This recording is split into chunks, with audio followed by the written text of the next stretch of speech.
Hello, welcome to the video for Module 4 on margin of error and confidence intervals. So first of all, we're going to talk a little bit about why we need a margin of error. Remember the context that we're working in. There's a population that we want to learn about, and there's some number called the parameter that we want to estimate that describes a characteristic of the population. We saw in the sampling and sampling distributions activities that if we take different samples of the same size from the same population, we're going to end up getting different sample statistics that we can use as estimates for the population parameter. We also noted that it's unlikely that our sample estimate is going to be exactly equal to the true value of the population parameter. And this is why we need a margin of error. In the real world, we have only one sample from the population, and we don't know anything else about the population. And because we only have data about the one sample, we won't know the true value of the population parameter. We'll only know that the statistic that we calculate from our sample is unlikely to be exactly equal to it. So how far away from the true value of the parameter do I think my estimate might be? How good is my estimate? That's what we use the margin of error to tell us. I'm going to talk a little bit about distinction between a point estimate and a confidence interval. A point estimate is a sample statistic. It's a single number that we're using as our best estimate for the population parameter. A confidence interval, on the other hand, is a range of values that we're confident includes the true value of the population parameter. The way that we get the confidence interval is by taking the point estimate and then adding and subtracting a margin of error.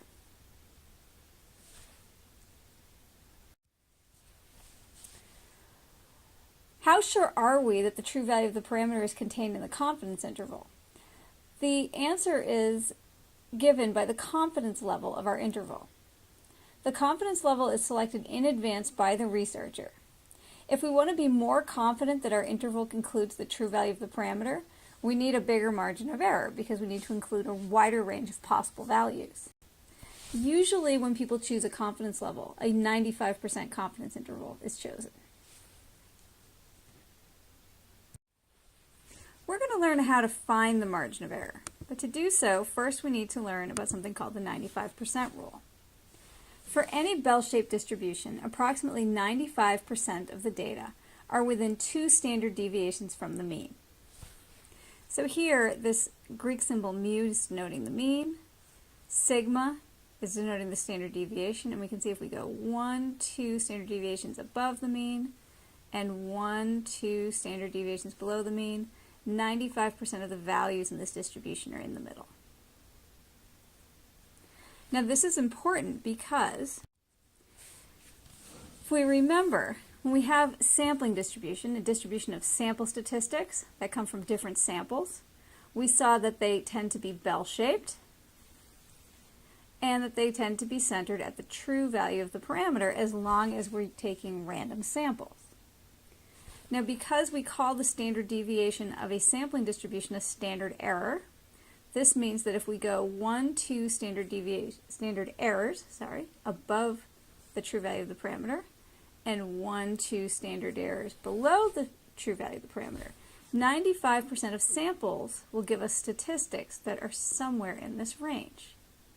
So 95% of all random samples will result in estimates that are within 2 standard errors of the parameter. This helps us find the 95% margin of error because if the data come from a random sample, we can be 95% confident that our estimate is not more than 2 times the standard error away from the true value of the parameter. So a way that we can make a 95% margin of error is by taking 2 times the standard error.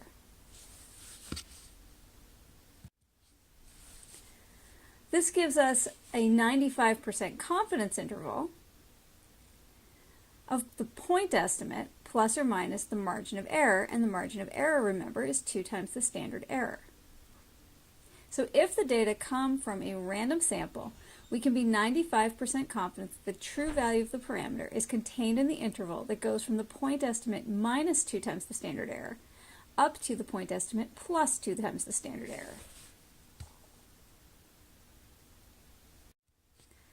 We'll do a quick example. What is the average number of texts sent per day among U.S. cell phone users age 18 and older?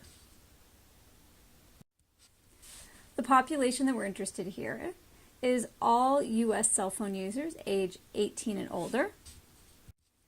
And the parameter, the number we're trying to estimate, is the mean number of texts sent per day in this population, so among U.S. cell phone users age 18 and older. We get data from a sample, a random sample of 755 U.S. cell phone users age 18 and older. The average number of text messages sent per day was 41.5 with a standard error of 6.1. So now our point estimate is 41.5 messages per day. That's the mean from the sample. Our margin of error is 2 times the standard error. So 2 times 6.1 gives us 12.2 messages per day as our margin of error. Our confidence interval we can find by taking our point estimate and adding and subtracting the margin of error. That gives us an interval that goes from 29.3 text messages per day up to 53.7 text messages per day.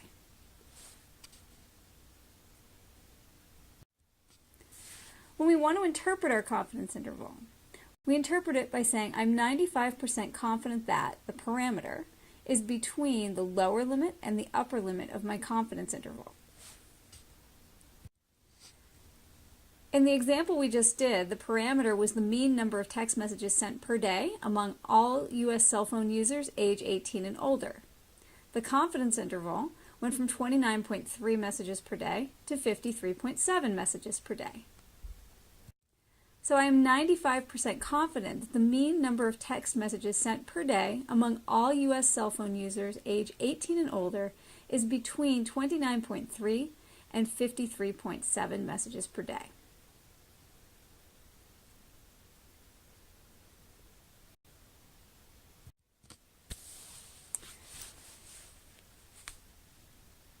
So how confident am I that the sample mean is in the interval?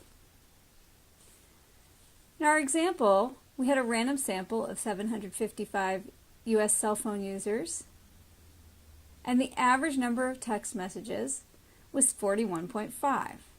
And I made my confidence interval by adding and subtracting the margin of error to that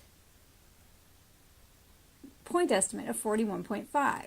So I know with certainty that my sample mean, 41.5, is definitely in this confidence interval. The sample statistic will always be contained in the confidence interval. When we talk about 95% confidence, it's not about where we think the sample statistic is. It's about where we think the population parameter is.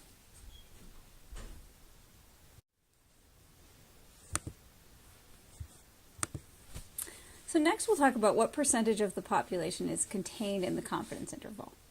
Remember that there is more spread among the individuals in the population than there is in the distribution of statistics, the sampling distribution. And we saw that back in Module 3 when we looked at the sampling distributions.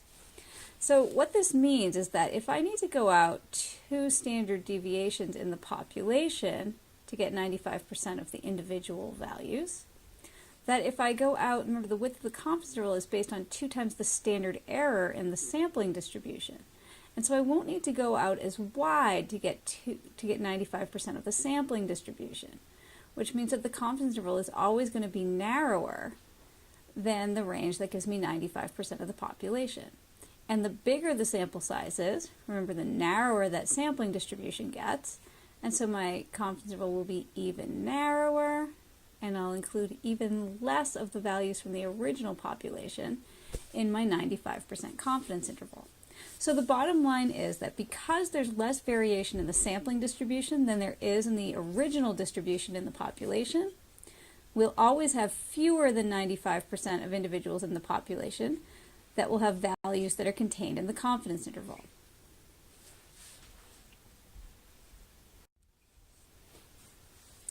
So what am I 95% confident about? We took a sample because we can't collect data from the whole population. This means that we don't know the true value of the population parameter, and that's what we're trying to estimate. We use sample data to calculate a confidence interval to use as our estimate. Because we don't have data from the entire population, we can't be totally sure if the true value of the parameter is contained in the confidence interval. But we're 95% confident that it is. So what we're 95% confident about, once again, is that the true value of the population parameter is contained in the confidence interval. Just a reminder that sample size is important. Larger sample sizes, as we saw in the sampling distribution activity, will give us sampling distributions that have smaller standard errors, less spread. And since the margin of error is 2 times the standard error, when we're sampling from the same population, if we use a larger sample size, we're going to get a smaller standard error and a narrower confidence interval. So far, when we have wanted to work with the standard error, the only way we had to find it was to take many, many samples from the population and use the distribution of sample statistics from that distribution that we took to find the standard error. But if we only have one sample from the population, then we can't take a whole bunch of samples from the population. So we're going to need another way of finding the standard error. Right now, we have to assume that the standard error is given to us, and then we can use it to make a 95% confidence interval. But in our next module, we're going to learn a technique called the bootstrap technique that can be used to estimate the standard error from the data in just one sample. So what to do next? You should complete the module activities in this module and ask questions if you need to.